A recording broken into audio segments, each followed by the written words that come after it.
Que l'on aime ou que l'on n'aime pas Nassim, force est de constater qu'avec son 1,1 million d'abonnés sur YouTube, Nassim est le coach sportif ou l'un des coachs sportifs youtubeurs musculation les plus influents en France. Il y a des gens qui m'aiment pas. Je postule qu'il doit en avoir Ah oui, quelques-uns. on Statistiquement, peut pas plaire à tout le monde. non, on ne peut pas plaire à tout le monde. Mais force est de constater que la réussite, à un moment donné, il y a des chiffres, sauf si tu as acheté ton 1 million d'abonnés. Non, Non, ça serait un gros budget. ça serait un gros budget. Et en plus de ça, vu la croissance que j'ai eue, Ça ne se tient pas. 1 million d'abonnés en Non. 10 ans, c'est pas terrible. Hein, comme, Donc, je me suis dit, c'est le moment de faire une vidéo un peu exotique, un peu expérimentale, un peu introspective. Je voudrais qu'on farfouille un petit peu dans ta vie pour essayer de sortir, tu vois, des principes fondateurs qui pourraient aider les gens qui nous écoutent, qui ont finalement, rétrospectivement, peut-être abouti à ce que tu as fait et ce que tu es maintenant. Tu peux te livrer à ce niveau-là? Je me livre avec grand plaisir. Mais il va falloir fouiller un peu parce qu'il y a virtuellement 20 ans. Alors, chronologiquement, plutôt les premières années. Ouais. Qu'est-ce qui s'est passé? Alors, première année de muscu, c'était en 2006 déjà. Ok. Octobre 2006, première séance de Tu musculation. avais quel âge? J'avais pile 18 ans. Parce que à une époque, on pouvait pas s'impressionner. Non, parce que ça n'existe plus, cette loi, cette règle. Mais c'est vrai, mais vas-y, je te coupe. On pouvait pas s'inscrire à la Non. salle de sport avant 18 ans. Truc complètement. Mais oui, donc les salles de sport, c'était en 2006, hein, on ne pouvait Ouais. pas s'inscrire, même avec, une attestation des parents, c'était impossible. Donc il fallait que j'attende 18 ans. Non pas que j'attendais vraiment d'avoir 18 ans, parce que j'étais pas vraiment sportif moi avant ça, hein. Mais mon grand frère qui lui était sportif, m'a dit, dès que tu as 18 ans, je t'emmène avec moi à la salle. Lui, il faisait de la muscu depuis quelques années déjà, faisait du sport depuis ses 3 ans, donc il était OK avec ça. Tout ça pour dire, octobre 2006, il m'emmène à la salle de sport. C'était très difficile pour quelqu'un qui jouait aux jeux vidéo. C'était la seule activité. T'étais un geek? Alors, je jouais beaucoup aux jeux vidéo. Je jouais beaucoup aux jeux vidéo et tu sais, j'avais plutôt un caractère artiste, entre guillemets. C'est pour ça que j'ai fait des études d'art plastique et que je me suis réorienté vers le sport après. Donc du coup, le sport, c'était pas ma tasse de thé. Il m'emmenait à la salle parce que mine de rien, même si la muscu, ça m'avait pas vraiment attiré jusque-là, j'étais quand même fan des films d'action des années 90. Schwarzenegger, Van Damme, Stallone, c'était toujours des physiques qui m'impressionnaient et qui impressionnaient aussi mon frère. Donc forcément, tous les deux, on s'est dit, allez, on va s'inscrire, on va se créer un physique Super-héros. de super-héros des films d'action des années 90. On s'inscrit à la salle de sport et on commence vraiment comme des barbares. Quand je te dis comme des barbares, c'est 5-6 jours sur 7. On se mettait une mine à la salle de sport. Il n'y avait pas de RIR ou quoi que ce soit. C'était à l'échec tout le temps. Et en fait, comment dire, on voulait qu'à la fin de la séance ou le lendemain, on puisse plus bouger nos membres. C'était le repère. Truc intelligent, quoi. Très intelligent. À fond. Après, le contenu à cette époque-là, c'était du contenu très bodybuilding. Donc, on allait sur bodybuilding.com, on achetait Muscle et Fitness, Musculaire Développement, Flex Magazine. On voyait des bodybuilders qui s'arrachaient la tronche. Et nous, on s'est dit, il n'y a pas d'autre moyen, en fait. On est obligé de passer par là. Donc, on avait un programme en split qu'on avait chopé sur un Muscle et Fitness. Et on se déchirait la tronche 5 à 6 jours sur 7 en salle de sport. Heureusement qu'on n'avait pas une technique dégueu. C'est que mon frère, étant donné qu'il a fait du sport toute sa vie, il avait un très bon schéma corporel. Il a réussi à très bien m'éduquer, entre guillemets. Et moi, pareil, j'ai pas fait n'importe quoi. On n'était pas complètement des bourrins. On mettait quand même beaucoup d'attention on mettait beaucoup d'attention dans la technique d'exécution. Mais au-delà de ça, il y avait aucune cohérence dans notre programme d'entraînement, aucune cohérence dans les choix des exercices. Tout ce qu'on voulait, c'est se défoncer à la salle, quoi. Donc ça, cette première année, on peut l'isoler comme une période à elle toute seule? C'est même pas une première année, hein. C'est même pas une première année? Tu peux aller plus loin, hein. D'accord, ça envoyait du ça pâté. envoyait, c'était de 2006 à 2009, je dirais à peu près. Ah ouais, 3 ans. 3 ans où ça envoyait du pâté comme jamais. Puis en plus de ça, c'est une époque où j'étais à la fac, j'avais un peu moins d'heures de cours, donc vraiment, on avait la possibilité d'y aller, de squatter la salle, en fait, tout simplement. Et donc, de ces 3 premières années, hardcore, on va dire, quel principe fondateur, parce que c'est ça l'exercice d'aujourd'hui, quel principe fondateur tu sors? Alors, pour le coup, j'ai 2 principes. Vas-y. Il y en a un qui est positif, un qui est négatif. Le positif, c'est que ça m'a appris à me dépasser, mais comme Ouais. jamais. Vraiment, j'ai compris à ce moment-là, après avoir fait après être presque tombé dans les pommes après une série de presse à cuisse, la première semaine de mon inscription à la salle, j'ai compris ce que ça voulait dire de se dépasser. Et j'ai compris ce que ça voulait dire d'aller à l'échec très tôt, hein. Très tôt, on avait cette culture de l'effort avec mon frère. Et c'est quelque chose qui me sert encore et qui m'a servi. Donc ça, c'est un principe Ouais. fondateur qui est quand même très positif, parce que je suis persuadé que c'est ce qui m'a permis, après, une fois que les choses étaient mieux organisées, avec un programme un peu plus cohérent, de progresser, mine de rien, assez vite. Puis c'était facile, du coup, comparativement peut-être. Absolument, Ouais. absolument. Je me disais, la muscu, bon, bah, c'est cool. Je sais ce que c'est de se mettre dans le mal. Je vais continuer comme ça sur virtuellement toutes mes années de pratique.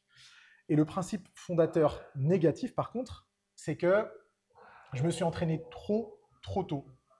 Et je me suis, je pense, un peu désensibilisé au volume d'entraînement assez tôt en fin de compte. Parce que si tu commences la salle avec 5 ou 6 entraînements par semaine, que tu entraînes les pecs 2 à 3 fois dans la semaine, heureusement que j'ai les pecs en point fort et que du coup, Ouais. j'ai pu garder un petit peu cette avance. Mais ça n'a pas marché aussi bien sur les autres groupes musculaires. Donc, clairement, je pense que j'ai été trop pressé dans le principe fondateur positif et négatif. Trop pressé sur l'effort, mais du coup, ça a été plutôt positif. Et trop pressé sur faire trop tôt. Et ça, du coup, je pense que, mine de rien, à terme, ça a dû compromettre un tout petit peu ma capacité à progresser. Donc, première période de 18, 19, 20 ans. C'est ça, Période hardcore, on va l'appeler. hardcore. Après, qu'est-ce qui s'est passé? Alors après, c'est la période où je me suis plus entraîné avec mon frère. Je me suis plus entraîné avec mon frère. J'ai eu ma licence en art plastique. Je suis passé en master en cinéma. Et du coup, là, c'est vraiment la période où j'en ai appris un peu plus sur la musculation parce que j'ai compris que ça me passionnait. Et mine de rien, malgré les 3 ans avec un programme très douteux, forcément, tu progresses. Si tu t'entraînes dur, tu vas quand même progresser. J'avais pris, je pense, une dizaine de kilos en l'espace de 3 ans, ce qui est tout à fait respectable. Après, je pense que j'avais pas complètement fini ma croissance, donc à mon avis, ça m'a aidé un petit peu. Et du coup, je me suis bien transformé. Et les gens de la salle de sport le remarquaient. Ils commençaient à me demander un petit peu des conseils. Moi, à cette époque-là, évidemment, je ne me sentais pas du tout légitime et je ne l'étais pas. Mais il y a quand même une petite graine qui commençait à germer en me disant: ah bah attends, c'est cool, j'ai fait quand même des choses qui sont pas mauvaises. J'en ai fait des mauvaises, mais j'en ai fait des choses qui sont positives. Et puis maintenant, je peux commencer à discuter avec d'autres pratiquants de muscu. Ok, toi, tu as commencé comme ça. Ah, moi, je l'ai fait il y a 3 ans, c'était peut-être pas une bonne idée. Je te conseille peut-être de faire comme ci, comme ça. Et à partir de là, j'ai commencé à me renseigner un peu plus sur la muscu. Je squattais bodybuilding.com. J'avais la chance de parler bien anglais depuis très tôt, avant le lycée. Et du coup, je consultais que du contenu en anglais. Et j'allais me former un petit peu plus sur ce que c'est un format d'entraînement. On n'est pas obligé de faire que du split. On peut faire du full body, du push-pull legs, du upper-lower. Qu'est-ce que ça impliquait de faire tel exercice plutôt qu'un autre. C'était quoi des temps de récup, c'était quoi des tempos d'exécution. Donc à partir de là, j'ai appris un petit peu plus. Et cette période, elle a duré jusqu'à ce que je rentre en BPGEPS en 2019. En 2009, pardon. Fin 2009. Donc tu vois, c'était une période qui était assez courte au final. Et c'est ce qui m'a encouragé à commencer le métier de coach. Le principe fondateur ou les principes fondateurs que tu sors de cette époque? Eh ben, c'est que rien ne sert de courir, il faut partir à point. Et je pense que cette 4e année de muscu, c'est celle où j'ai le moins progressé, mais c'est celle où j'ai le plus appris. Ouais. Et j'ai pris un peu de recul en me disant, ok, je fais 2 pas en arrière c'est quoi l'expression? Un pas en arrière, 2 pas en avant, quelque chose comme ça. Bref, c'était une période de réflexion. Reculer pour mieux sauter, C'est ça. enfin, t'as compris. Ouais, on l'a. C'était une période de réflexion. Et le principe fondateur, c'est que rien ne sert de courir, il faut partir à point. Si vous avez l'impression que vous êtes un petit peu, que vous êtes laissé un petit peu emporter par vos premières années de pratique, eh bien prenez du recul, respirez un bon coup, faites baisser le taux de cortisol, apprenez ce qu'il y a à apprendre, et puis ça vous servira pendant de très nombreuses années. Très bien. Donc, si je ne me trompe pas, là, on approche du BP. C'est ça. Là, on rentre en BP. Donc le BP, moi, il a duré 18 mois, fin 2009 jusqu'à début 2011. Et du coup, ouais, c'était une période à part entière. Donc là, j'imagine que ça a été hyper riche. Là, c'était hyper riche. Pareil, je continue mon apprentissage. J'en apprends beaucoup plus sur la diète parce que je ne l'ai pas mentionné avant. La diète, c'était une catastrophe. Ouais. Je ne savais pas ce qu'était un total calorique. Je ne savais pas ce que c'était des macronutriments. C'était vraiment Tu mangeais mal, tu penses? Ou Je finalement, c'était l'un dans l'autre? Je mangeais très mal. Ah oui? Je mangeais très, très mal. C'est-à-dire, tu consommais beaucoup trop de glucides? Je consommais beaucoup de glucides. Et puis, alors, je ne sais pas si tu vas considérer que je mangeais mal, mais du coup, étant donné que j'apprenais beaucoup de bodybuilding.com, Ouais. je consultais beaucoup ce que les bodybuilders faisaient. Ouais. Et du coup, je m'obligeais à manger 6 ou 7 fois par jour. D'accord. Donc, tu étais ballonné, j'étais tu avais un ballonné, digestif difficile. j'étais gras, Ouais. j'étais ballonné, j'avais pas forcément beaucoup d'énergie pour les séances de sport, même si j'essayais de me dépasser. Donc, la diète, c'était une catastrophe. D'accord. Et c'est à partir du BP, même si on n'avait pas des cours de nutrition, j'étais baigné dans l'environnement et forcément, j'avais d'autres personnes qui avait plus de connaissances et d'expérience que moi. Donc, j'en ai appris plus sur la nutrition à ce moment-là. En fait, j'en ai appris plus sur tout. Sur l'entraînement au sens propre du terme, sur la nutrition, sur le sommeil, la récupération. Donc là, vraiment, j'ai passé un step. Et c'est à partir de là que, littéralement, mon physique a changé. Tu vois, mon physique avant BPGEPS et après BPGEPS, en 18 mois, c'est le jour et la nuit. Tu as commencé les compètes à ce moment-là ou juste après? Juste après le BPGEPS. Juste après. C'est pour ça, en fait, j'ai fini le BPGEPS en mars 2011, mais ma première compète, c'était en juin 2011. Et tu vois, en mars 2011, on voyait vraiment que je faisais de la muscu. Alors que j'avais déjà combien d'années d'expérience? 5 ans d'expérience, donc en 5 ans, on peut faire déjà beaucoup de choses. Ouais. Hein.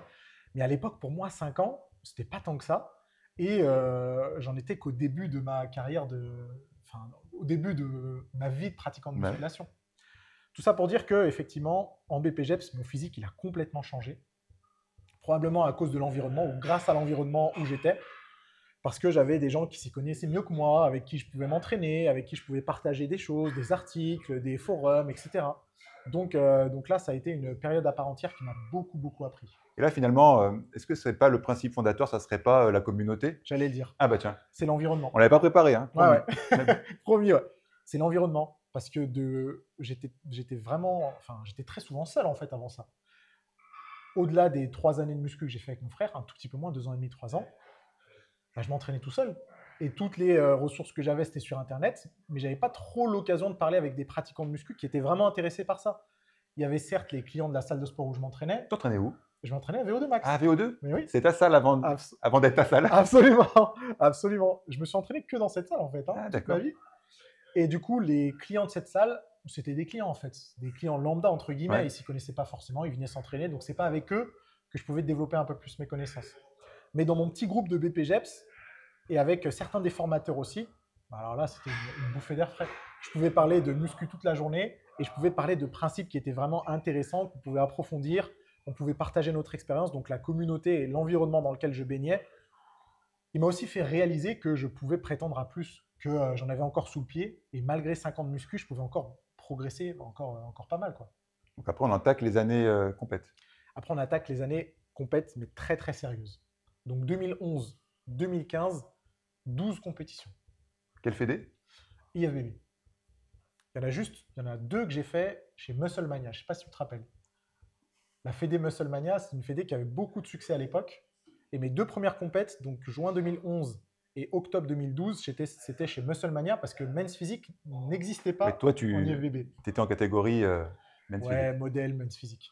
Et pour la petite histoire, après avoir participé à Musclemania en octobre 2012 à Paris, j'ai appelé l'IFBB France. Je leur ai dit, mais les gars, Men's Physique, ça existe aux États-Unis depuis je ne sais pas combien de temps, ça n'existe toujours pas en France. Comment on fait? Moi, je veux participer à une compétition Men's Physique. Et je veux le faire aux États-Unis. Mais j'ai besoin de votre accord parce que l'IFBB international avait besoin de l'accord de l'IFBB France. Je leur ai dit, vous me tamponnez mon truc là et je vais faire une compétition aux États-Unis. Ils m'ont dit non, ça ne se passe pas comme ça. Il faut d'abord que tu gagnes une compétition en France. Mais je leur ai dit, mais il n'y a pas de compétition en France. Donc comment on fait? Il n'y a pas de compète en France, mais il faut que j'en gagne une pour aller aux États-Unis. C'était vraiment un discours mais lunaire, complètement lunaire. Et quelques mois après, ils créent la catégorie Men's Physique en France. Donc du coup, tout ça pour dire que j'ai enchaîné les compétitions pendant 4 ans. Et là, j'étais à la diète virtuellement de juin 2011 jusqu'à octobre 2015. J'étais tout le temps à la diète. Alors, est-ce qu'on peut maintenant se faire superposer ta carrière de compétiteur et ta carrière de youtubeur / entrepreneur? Parce que c'est bien gentil de soulever des poids et de faire des posings, mais il faut bien gagner sa vie, quoi. Faut bien gagner Donc, sa vie. Qu'est-ce qui s'est passé? J'imagine que là, ça… Ouais, en fait, après le BPGEPS, j'ai commencé à faire du coaching, ouais. mais en salle et puis un tout petit peu à distance. Et puis, j'ai créé ma chaîne YouTube en 2012. Ouais. Mais j'ai rien posté dessus pendant peut-être 1 an et demi, 2 ans. À part 1 ou 2 petites vidéos d'entraînement quand je faisais mon cardio, etc. Donc, il n'y avait pas de vidéo où je parlais. D'accord. Et ma première vidéo de conseil musculation, c'était courant année 2014. Et c'est à partir de ce moment-là où j'ai respecté, une certaine régularité. À partir du moment où j'ai posté la première fois, je me suis presque pas arrêté. Donc j'ai commencé en 2014 avec une vidéo qui s'appelle « Peut-on développer l'intérieur des pecs ?» C'était la première vidéo face caméra où je parlais et je donnais des conseils. Et après ça, je postais virtuellement toutes les semaines. D'accord. Donc en fait, j'ai fait le calcul là. En 10 ans de YouTube, j'ai posté 520 vidéos, 1 par semaine en moyenne. C'était l'époque où ça pouvait croître YouTube à une vitesse. Alors, ça pouvait pas croître à une vitesse incroyable parce que j'ai passé quand même plus de, je dis pas de bêtises, mais au moins 1 an et demi, 2 ans à moins de 20 000 abonnés, hein. D'accord, ça n'a pas été non plus Ah non, une non, dinguerie, ça quoi. n'a pas été, ça a pas été incroyable. En fait, en 10 ans de YouTube, ma progression a été très linéaire, hein. Il n'y a jamais eu de pic de. Même ces dernières années, moi j'ai eu l'impression que tu es passé de 300 000 à 1 million, mais je ne suis pas collé à ton compte non plus. J'ai eu l'impression que ça s'est accéléré, mais pas tant. Pas du tout. Ah ouais, toi Pas du tout. c'est de l'extérieur. J'ai vraiment une croissance linéaire depuis que je suis sur YouTube. Et si tu veux, je te montrerai la courbe après. Tu vas voir que c'est vraiment une ligne. Il n'y a pas eu de croissance exponentielle ou quoi que ce soit. Tout ça pour dire que j'ai commencé ma vraie première vidéo courant 2014 et à partir de là, je ne me suis jamais arrêté. Et donc, je le faisais en parallèle des compétitions. Et c'était aussi une excuse pour faire des vlogs et partager un petit peu mes semaines d'entraînement, mes journées d'alimentation en me préparant à telle ou telle compétition. Donc tu gagnais ta vie correctement avec le coaching ou pas plus? Ah, si, si, je gagnais ma vie. Ouais. J'avais un petit contrat VO2 Max. À l'époque, j'étais encore employé là-bas. Ah ouais. Donc, je faisais des cours collectifs parce que j'ai la double mention Ceux qui BPJEPS. t'ont vu à cette époque, c'est collector. C'est Il n'y collector. avait pas trop encore de Je- possibilité de Il filmer doit facilement. il doit y avoir quelques Mais vidéos. si qui vous traînent. avez des vidéos de Nassim qui fait du step, envoyez-la moi et je pense qu'on peut faire quelque chose avec. Du step et de l'aéro. De l'aéro. À l'époque, je faisais plus de 100 kilos en plus. Ça devait être des cuisses abdos fessiers, tout quoi. cuisse, abdos, fessiers, Tout, quoi. aéro, tout ce que Donc tu veux. un gros appel au public. Ouais, voilà, ouais. Si vous avez C'était une quelque vidéo, chose, envoyez-la moi. ouais. Mais du coup, oui, je gagnais ma vie, tu vois. C'est cool. J'étais auto-entrepreneur en plus de mon contrat à la salle. Ouais. Je faisais du coaching, ça allait quoi. Bon. Et YouTube, évidemment, à cette époque-là, ça rapportait rien. Il n'y a pas de possibilité d'en tirer quelques bénéfices que ce soit. Et du coup, la période compétition, j'étais tout le temps à la diète, mais je m'entraînais très bien. J'avais du coup beaucoup plus de connaissances en musculation. Et puis, c'est ce qui m'a permis de, comment dire, d'augmenter ma volonté de partager en fait. Parce que du coup, j'estimais avoir un physique plutôt abouti. Ça faisait 10 ans que je faisais de la musculation, donc forcément, j'avais un beau physique, hein, tout simplement. Je partageais mes méthodes d'entraînement sur YouTube, et puis ça me permettait de faire grossir ma communauté. Donc combien d'années de compète? 4 ans, Ah oui, c'est long quand même. Hein. mais 12 compètes en 4 ans. Ouais, donc 3 par an. Ouais, Et quand on sait ce qu'il faut c'était un rythme costaud, hein. pour la jet, Ouais. ça n'a pas dû rigoler tous les jours dans l'assiette. Mais ouais, mais tu vois, je me posais pas de questions en fait, hein. Je me disais, bah, c'est cool, je veux faire de la compétition. Et à l'époque, ça remonte quand même pas mal, hein. En men's physique, les mecs, les mecs, ils n'étaient pas chargés, disons les termes. Donc moi, j'étais persuadé de pouvoir faire une carrière dans la compétition naturellement. Et au début, ça semblait possible, hein. Ouais. Mais sauf que ça a explosé. Au balbutiement des autres catégories non-hardcore. Absolument. Donc en fait, men's physique, c'était même peut-être considéré comme la catégorie par excellence où tu n'as pas besoin d'utiliser de produits. Et c'était bien comme ça, parce que les autres gars qui faisaient de la compète avaient un physique plutôt similaire, quelque chose d'atteignable naturellement. Et en 2015, à l'époque de ma dernière compète, là, j'étais parmi les extraterrestres. Donc moi, en 2015, je faisais de la muscu depuis 9 ans. J'étais à côté de gars qui avaient 8-9 ans de moins que moi, qui avaient commencé la muscu peut-être il y a 2 ans, mais grâce aux produits, ils faisaient 10 kilos de muscle de plus que moi. Et donc là, tu t'es dit Là, je rideau. me suis dit, c'est beaucoup trop de sacrifices pour ce que ça peut rapporter. Et de toute façon, c'est clair et net que si je continue naturellement, jamais j'aurai aucune chance de faire quelque chose en compétition. Donc j'ai dit, on plaque. Et puis en plus, ma dernière compète, octobre 2015, j'avais déjà publié pas mal de vidéos sur YouTube. Ma présence sur les réseaux sociaux, elle était quand même, elle était sérieuse, quoi. Parce qu'avant YouTube, j'étais aussi sur Facebook à l'époque. Ça marchait super bien, Facebook. Donc je me suis dit, je vais continuer le coaching, je vais continuer à faire grossir ma communauté. La compète, c'est ciao. Donc là, à ce moment-là, gros changement de vie. Ouais. Qu'est-ce qui se passe là? C'est le moment où tu exploses dans le business, dans l'entrepreneuriat? Bah ouais, c'est là où je me rends compte que forcément, grâce à la communauté que je suis en train de construire sur YouTube, il y a de plus en plus de personnes qui demandent mes conseils. Et virtuellement, j'ai de plus en plus de clients. Donc, à cette époque-là, je continue le coaching en ligne. Et c'est à partir de 2016, donc juste après avoir arrêté les compétitions, parce que ma dernière compète, c'était octobre 2015, je me dis, il y a quelque chose à faire. Et donc là, je vais assumer vraiment le rôle de coach en ligne. Et je vais non seulement faire du suivi personnalisé en ligne, mais je vais aussi lancer des programmes qui sont tout faits, clairement, et que les gens peuvent acheter et commencer à faire en salle de sport. Et c'est là qu'en 2016, du coup, j'ai créé ma première entreprise qui s'appelle Fitness. Et avec cette première entreprise, j'ai proposé des programmes de musculation que tout le monde pouvait acheter et faire en salle de sport. Donc là, ça a été, j'imagine, une explosion d'un point de vue du business. Ça a été il y a un avant et un après, Ouais, tout simplement. c'est un autre monde. C'est un autre monde. Avant ça, j'étais auto-entrepreneur. Après ça, j'ai créé ma vraie entreprise. C'était la première d'une longue liste. Et du coup, c'est à partir de ce moment-là où effectivement, j'étais complètement déterminé à augmenter ma présence sur Internet et à augmenter la croissance de mon entreprise. Tu travaillais tout seul à l'époque? J'étais tout seul et j'ai été vite rejoint par un web marketer donc, qui s'occupait de faire toute ma communication en ligne et qui s'occupait de gérer les campagnes de pub. Parce que c'était quelqu'un que je connaissais d'avant et c'est quelqu'un qui m'a convaincu de l'importance du marketing à juste titre. Et à partir de là, forcément, mes programmes ont pu être suivis par pas mal de personnes. D'accord. Donc, est-ce qu'on peut faire un bond maintenant sur la période, parce qu'on ne va pas tout détailler, le but c'est quand même de sortir des principes. Est-ce qu'on peut faire un petit bond sur une période à l'intérieur de cette grosse période finalement d'entrepreneuriat qui a été un autre tournant? Et peut-être la salle où on est, ou je ne sais pas, je te laisse choisir. Alors, en fait, l'autre tournant, bizarrement, il est arrivé bien plus tard et il est arrivé après le Covid. Ah ouais, donc c'est vachement récent. Hein. C'est vachement récent. Enfin, c'est 2021. Du coup, on a commencé quand tu avais 18 piges. J'ai l'impression que c'est récent du coup. Ouais, mais tu vois, création de ma première entreprise 2016. Ouais. Donc en fait, post-Covid, c'était tout juste 2021. Ouais. Et c'est là où il y a eu le deuxième tournant. Parce que la salle de sport où on filme aujourd'hui, le gymnase, je l'ai ouverte officiellement en 2018. Mais à l'époque, c'était une salle, c'était juste pour moi. Ah ouais? C'était littéralement que pour moi. C'est un gros investissement juste pour ta muscu. Ouais, mais bon, tu vois, les affaires fonctionnaient bien. Ouais, tu t'es dit. Je ne voulais pas m'acheter une voiture de sport. Je me suis dit. Ni une collection de Rolex. Ni une collection de Rolex. Je me suis dit, je veux ma salle de sport. Parce qu'en fait, la logique était que la création de contenu devenait difficile à VO2 Max.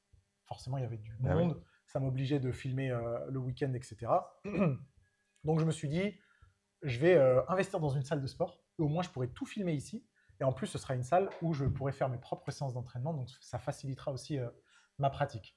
Mais j'estime que ce n'est pas un tournant parce qu'en 2018, la salle n'était pas ouverte au public et je l'ai ouverte un peu plus tard, là où les choses ont un petit peu plus basculé. D'accord. Il y a quelque chose qui s'est passé. Un jour, je rentre chez Decathlon, la marque de sport. Je vais voir au rayon muscu. Qu'est-ce que je vois? Nassim. En plus, non. T'imagines? T'imagines un Nassim en plus? Non. Un Nassim en carton, taille réelle. Je me demande si tu n'ont pas grandi d'ailleurs. Non. On a vérifié au centimètre près. Donc, c'est même pas des mythos. Donc, un Nassim en carton. Et là, je suis dit, waouh, là, c'est un autre délire. Il est passé quand même de YouTube, qu'on le veuille ou non, c'est un univers qui a un début et une fin. Decathlon, il y a un début et une fin, mais enfin, c'est le grand public du sport, quoi. Ouais. Donc, est-ce que tu peux en parler? Parce que moi, ça m'a scotché. Déjà, est-ce que c'est toi qui les as démarchés ou l'inverse? Non, c'est eux qui m'ont démarché. Ah. Mais juste avant, tu vois, je préface avec ce basculement qui est arrivé post-Covid, parce que c'est lié à Decathlon aussi. D'accord. En fait, post-Covid, vu les changements dans le monde de la muscu qu'il y a eu, tu vois, avec les salles de sport qui ont fermé, etc., il fallait forcément réfléchir à comment on peut se réinventer et comment anticiper ce genre de période si jamais ça se reproduit. Et jusqu'à cette période, j'avais qu'une seule entreprise, donc Fitness, avec laquelle je proposais mes programmes de musculation, avec laquelle j'encaissais les revenus YouTube, même s'ils étaient tout petits. Et à partir de cette période-là, j'ai tout fractionné, en fait. Donc, j'ai créé mon entreprise Fitness, je l'ai transformée en holding. J'ai créé d'autres entreprises en dessous. Et toutes ces entreprises s'occupaient de quelque chose de bien spécifique. Donc, il y avait VO2 Max, il y a Gymnase aussi, la deuxième salle de sport. J'ai ma boîte de prod pour tout ce qui est YouTube, sponsoring, etc. Une autre entreprise pour les programmes de muscu, une autre entreprise pour les formations, aujourd'hui une entreprise pour les compléments alimentaires. Donc tu vois, il y avait cette volonté de se faire, de bien tout organiser et du coup de se faire aider par forcément des employés. Donc j'ai embauché massivement, je ne suis pas une start-up, mais j'ai embauché plus de personnes à cette époque-là, alors qu'avant ça, j'étais tout seul avec le web marketer avec qui je travaillais. Donc il y a eu beaucoup plus de monde qui a rejoint l'équipe et c'est aussi à partir de là où je pense que le contenu YouTube, c'est un petit peu, il n'est pas devenu un peu plus grand public, mais si quand même un petit peu.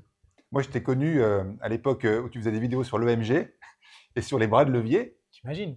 J'imagine que moi, des fois, je mettais en boucle certains passages que je ne les comprenais pas du premier coup. C'est peut-être parce que j'expliquais pas. Non, c'est parce qu'il fallait écouter deux fois. Donc, on est passé de ça quand même, qui était, moi, je kiffais. Je me disais, je crois que quand même, tu avais beaucoup d'abonnés. Je me disais, mais qu'est-ce qu'ils comprennent, quoi?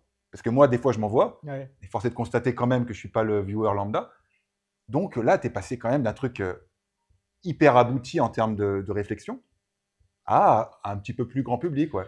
Voire même beaucoup plus, hein. Je pense qu'on peut le dire, parce que EMG, effectivement, c'était très spécifique. Et ça fonctionnait bien à cette époque-là. Mais je pense que c'était vraiment une partie, enfin, c'était une époque qui était très particulière, où il y avait beaucoup de contenu muscu sur YouTube, Ouais. peut-être même plus qu'aujourd'hui, Ah hein, ouais bizarrement, ouais, ouais. Il y avait beaucoup de YouTubeurs sur la musculation, et moi, je pouvais me permettre de faire ça parce que les autres faisaient du plus grand public. Donc moi, j'étais vraiment le spécifique, le pointilleux. Et aujourd'hui, ça s'est un peu écrémé en fin de compte. D'accord. Parce que toutes les personnes qui faisaient beaucoup de contenu sur YouTube, soit n'en font plus, soit ont une chaîne qui est en train de mourir. Il faut le dire, faut dire les choses comme elles sont. Et donc moi, forcément, je devais un petit peu occuper non seulement cette place de coach très pointilleux, mais aussi essayer d'intéresser un nouveau public. Donc, bah, tu vois, tout ça arrive dans cette période, dans ce basculement, juste post-Covid, où il y a eu la création des autres entreprises et aussi le changement un petit peu de ma ligne éditoriale sur YouTube. Et donc Decathlon. Et donc Decathlon, parce que Decathlon, ça faisait aussi partie de cette démarche d'ouverture sur le grand public. Et c'est Decathlon qui m'ont contacté la première fois. Pourquoi d'ailleurs ils m'ont contacté la première fois? Dis Stéphane. Alors, je fais un petit signe à Margot qui bosse avec moi depuis Decathlon. Est-ce Alors, que tu te rappelles, France, pourquoi elle nous avait contacté? Déjà pour les programmes en ligne?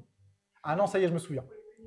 Je me souviens. La première entrée chez Decathlon, c'était un live pour certains des articles qu'ils proposaient. Donc j'étais allé dans leurs locaux à Lille et on avait fait un live sur la page Instagram de Decathlon où je partageais des conseils de musculation et je mettais en avant certains de leurs articles. C'était une bonne occasion de faire la connaissance de la team. Et puis en plus, je pense que c'était une possibilité pour eux de me tester un petit peu. Et après ce live qui a bien fonctionné, ils m'ont proposé de m'occuper de la partie musculation et du nouveau projet qu'ils avaient de proposer des bancs et des haltères à la location pour des pratiquants de musculation qui seraient débutants. Et moi, je m'occuperais de la partie programmation d'entraînement. deux questions. Est-ce que cette période Decathlon a été un game changer en termes d'abonnés, par exemple, si on prend cette métrique, ou pas tant? Pas tant. Ah putain. Je te dis ça parce qu'en fait, certains de mes athlètes, pour les gens qui ne me connaissent pas, moi, le gros de mon activité, c'est entraîner des athlètes Ouais. de haut niveau.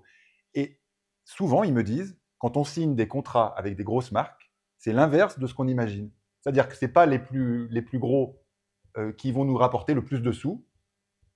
Et souvent, c'est pas ça. Et toi, tu confirmes un peu ça? Je Alors là, confirme. je parlais des abonnés, mais après, pour les sous aussi. Pareil, financièrement, c'est pas quelque chose C'est qui pas a- le délire, quoi. Ah non, non, ça n'a rien changé de particulier. Alors c'était très intéressant, hein, c'est clair et net. Mais c'est pas de la folie. Ah non, non, c'est pas de la. T'es pas devenu millionnaire, Non, t'as pas multiplié par X. j'ai multiplié par 0. Parce que ça, c'est un fantasme des gens, tu vois. Ouais. Et légitime se dire, la bosse avec Decathlon, ça y est.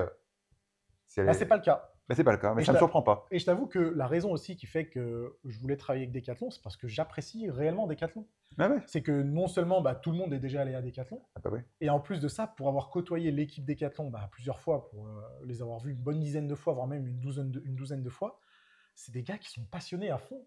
Et moi, tu vois, Ouais, ça te parlait. ça me parle. Et au-delà du fait de pouvoir m'adresser à virtuellement tous les clients Decathlon, de pouvoir gagner un petit peu plus de sous, c'est aussi le fait de changer quelque chose. Ils te proposent de faire un programme de musculation qui s'adresse aux débutants qui, jusqu'à maintenant, font de la muscu de manière très approximative avec du matériel de mauvaise qualité dans leur chambre ou dans leur garage. Moi, je signe direct. Je signe direct parce que c'était avant tout un projet qui me permettrait de changer les premières semaines ou les premiers mois de musculation de beaucoup de pratiquants. Mais clairement, en termes de popularité et de revenus, ça n'a pas changé grand-chose, mis à part les petites photos qu'on m'envoyait quand À des gens côté qui d'une me as en connaissent- peluche. Exactement. Quand des personnes allaient à Decathlon et qui voyaient ma tête en grandeur réelle.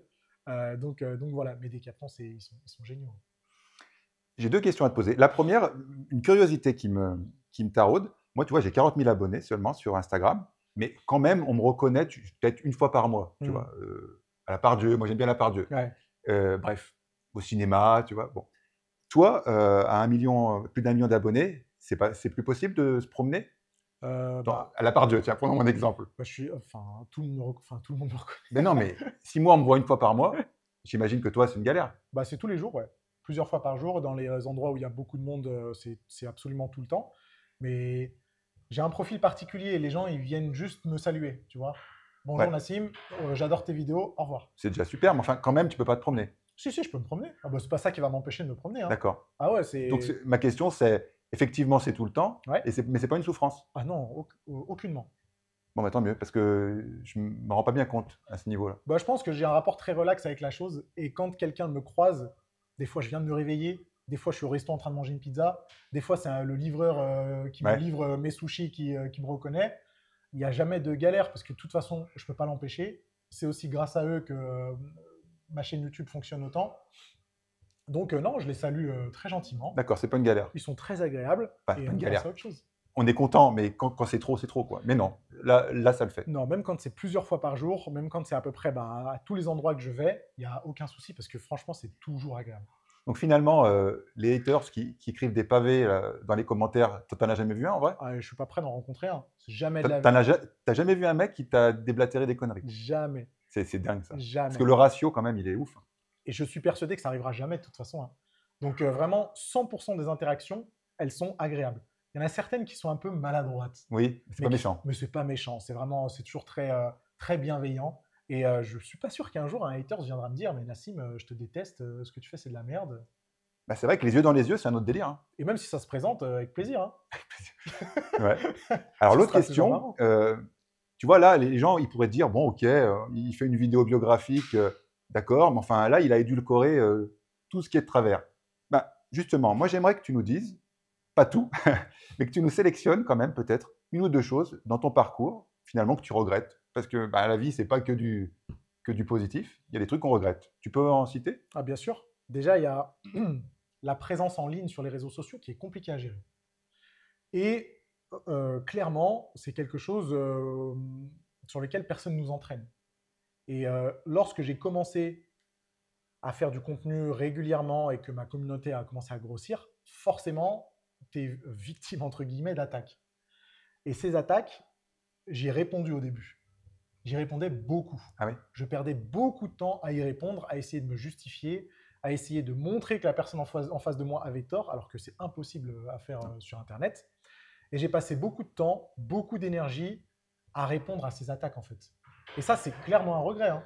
C'est clairement un regret parce que, d'une part, il y a peut-être eu, pour certaines personnes, une perte de crédibilité parce que j'avais vraiment cette volonté de vouloir montrer que les autres avaient tort. D'accord. Et ça m'a franchement coûté parce qu'il y a une période où les réseaux sociaux, c'était vraiment compliqué à gérer, hein. J'imagine. Aujourd'hui, heureusement, je m'en suis détaché parce que bah, du coup, j'ai plus le temps de regarder les commentaires ou quoi que ce soit. Et puis, étant donné qu'il y a pas mal de personnes qui bossent autour de moi, je le prends un peu moins personnellement. Mais les 5-6 premières années, voire même un petit peu plus, hein, c'est difficile. Et pour moi, c'est une erreur d'avoir mis le nez là-dedans et d'avoir commencé à répondre, d'avoir commencé à me justifier, d'avoir commencé à provoquer des dramas. Et je ne parle pas avec Rudy Koya, parce que Rudy Koya, c'est pas vraiment un drama, Non. tu vois. On s'apprécie toujours quand on discute tous les deux. Mais il y a eu d'autres dramas qui étaient bien plus forts, où là, c'était une catastrophe. C'était vraiment très, très dur à vivre. Il y a autre chose que tu regrettes d'avoir fait? Euh, sur la musculation et le business, la deuxième chose que je regretterais, avec le recul, je regrette, enfin, le regret c'est un peu estompé. Mais tu vois, c'est quelque chose sur lequel je me suis beaucoup questionné et que je me questionne encore aujourd'hui. C'est que dans ma carrière de coach, il y a un moment où il a fallu faire un choix. Mhm. Et le choix, c'était où je continue de m'occuper d'un certain nombre de personnes, Mhm. ou je décide d'arrêter le suivi en ligne et je quitte en fait mon boulot de coaching, de coach personnel pour faire quelque chose de plus youtubeur, influenceur, chef d'entreprise, entrepreneur, on appelle ça comme on Ouais. veut.